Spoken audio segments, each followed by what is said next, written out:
শেখ হাসিনার নেতৃত্বে যেভাবে দেশ উন্নয়ন, সমৃদ্ধি ও অগ্রগতির পথে এগিয়ে যাচ্ছে, তারই ধারাবাহিকতা অব্যাহত রাখার লক্ষ্যে তরুণ প্রজন্মের প্রতিনিধি হয়ে আমি মুক্তিযুদ্ধ ও নৌকার পক্ষে ভোট দিব।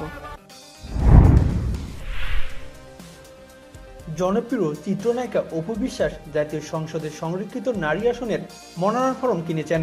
বিষয়টি অপু বিশ্বাস নিজে নিশ্চিত করে বলেন, গত মঙ্গলবার অর্থাৎ 15 জানুয়ারি মনোনয়নপত্র ক্রয় করেছি। আর একাদশ সংসদ নির্বাচনের আগে আওয়ামী লীগ হয়ে প্রচারণায় নামেন অপু বিশ্বাস। এসেছি শুধুমাত্র শাওন ভাইকে সাপোর্ট করতে, আর তার চেয়ে বড় কথা আমরা নৌকায় সাপোর্ট করতে এসেছি, কারণ নৌকা আমাদের মন্ত্রের মার্কা, নৌকা বাংলাদেশের স্বাধীনতার পক্ষে শক্তির মার্কা নৌকা। এর ভিডিও বার্তার মাধ্যমে আওয়ামী লীগের নৌকায় ভোট চান এ নায়িকা। এর আগে তিনি সংসদ নির্বাচনে মনোনয়ন ফরম ক্রয় করার কথা চিন্তা করেন বলে জানা যায়। পরে সেই সিদ্ধান্ত থেকে সরে সংরক্ষিত নারী আসনে মনোনয়ন ফরম কেনেন তিনি। আর এ বিষয়ে অপু বিশ্বাস বলেন, আমার আত্মবিশ্বাস আছে, নিজেকে রাজনীতির সঙ্গে জড়ানো ও মুক্তিযুদ্ধের সপক্ষদের সাথে থাকতে পারাকে আমি বিশাল সৌভাগ্য বলে মনে করি। মনোনয়ন ফরম ক্রয় করেছি, এখন বাকিটা উপরওয়ালার ইচ্ছা। আর নির্বাচনের পূর্বে অপু বিশ্বাস এক ভিডিও বার্তায় বলেন, মহান মুক্তিযুদ্ধে লাখো শহীদের প্রাণের বিনিময়ে অর্জিত আমাদের এই বাংলাদেশ।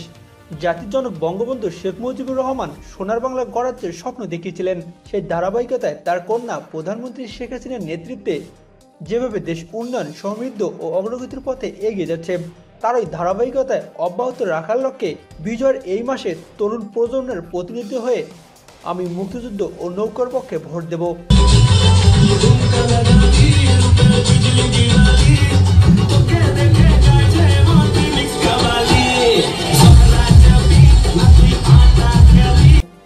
উল্লেখ্য, অবন্তী বিশ্বাস অপু বাংলাদেশের চলচ্চিত্রের নায়িকা। অবশ্য এ নামে খুবই অল্প মানুষই তাকে চেনে, সবাই চেনে অপু বিশ্বাস নামেই।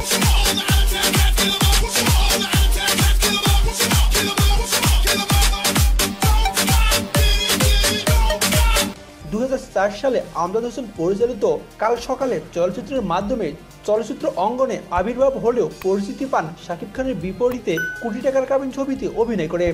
দর্শক এতটাই পছন্দ করছিল এই জুটিতে,